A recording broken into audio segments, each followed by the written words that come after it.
இந்த ஃபிஷ்ஷெல்லாம் எல்லாமே வந்து பார்த்திங்கன்னா வுட்டில் செஞ்சது, ஜஸ்ட் ஒரு கலரிங் க்ரியேட்டிவ்காக மட்டுமே.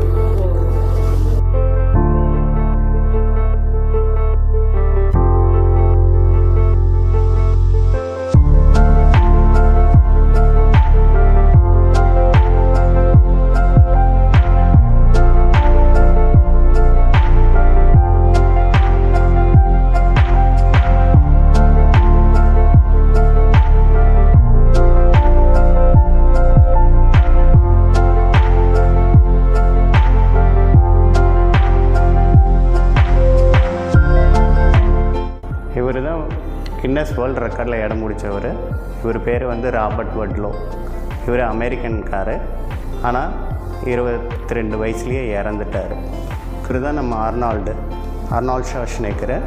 இவரோட ஆக்சுவல் ஹைட்டு அப்படியே பார்க்குறதுக்கு ரியலாக இருக்கும். இது எல்லாமே செஞ்சது சிலிக்கானில் தான்.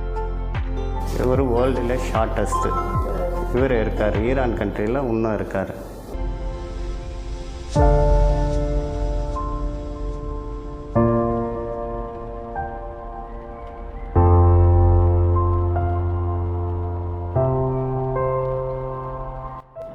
முன்னாள் கவர்னர் தமிழிசை சவுந்தரராஜன் அவங்க கூட வந்திருந்தாங்க.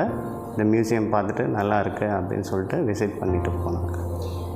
பார்க்குற பொதுமக்கள் வந்து என்ன சொல்கிறாங்க? எல்லாம் நல்லா இருக்குது, சூப்பராக இருக்குது அப்படின்ட்டு தான், பார்க்குறதுக்கு அப்படியே ரியலாக இருக்கிற மாதிரி இருக்குது அப்படின்ட்டு தான் சொல்கிறாங்க. ஏன் இது வந்து எல்லாமே கரடி கேஸாகவே? இது எல்லாமே டெடிஸில் பண்ணது. ஃபஸ்ட்டு வெல்கம் பண்ணுறதுக்காக மட்டும் இது பண்ணியிருக்காங்க. நிறையா ஸ்டாச்சூஸ்லாம் இருக்குது. இன்னும் நிறையா ஸ்டாச்சூஸ்லாம் வரப்போகுது. இப்போ வெளியே வந்து பார்த்திங்கன்னா சிங்கிள் லைன் ஆர்ட் கேலரி அது சேல்ஸ்க்கு இருக்குது. இந்த மியூசியம் வந்து பார்த்திங்கன்னா ஒண்டர்ஸ் ஆஃப் ஒயிட் டவுனு. இது எங்கே இருக்குதுன்னு பார்த்தீங்கன்னா சுப்ரன் ஸ்ட்ரீட்டில் இருக்குது. இந்த டெடிஸ் வந்துலாம் எல்லாமே பார்த்திங்கன்னா சிலிக்கானில் தான் செஞ்சது.